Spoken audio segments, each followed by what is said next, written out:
Astăzi jucăm în nelegiurile inimii, Teatrul Infinit, ora 14:30. Să luăm pulsul, ce faceți, fetelor? Uite bine. Comment ça va? Comme si, na, ça va bien. Ça va bien? Toată lumea la cafea. Billy Boy! Billy Boy! Trăznit de fulger, nu-mi pasă de Billy Boy. Tipic!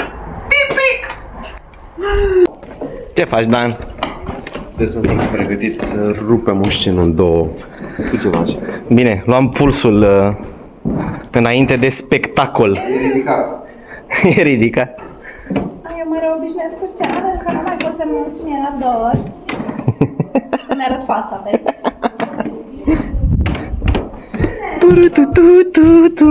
Veni, veni în culise. Avem o oră, aia mai stau un pic, că trebuie să-mi pun părul ăla. Păi dăm drumul la 2:15 la public. La 2 încălzire vocală. Deci pe la fără un sfert să vă îmbrăcați. Ok. Fiecare din noi se așează în mijloc. Mai tare! I feel the sky tumbling down.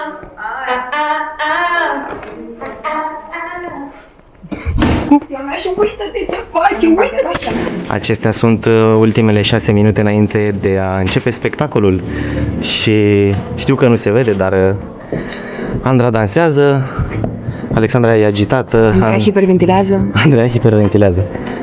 Ilinca se machiază. Atac cerebral. O, ce cadru mișto, zâmbește. Ești minunată. Dan, ce faci?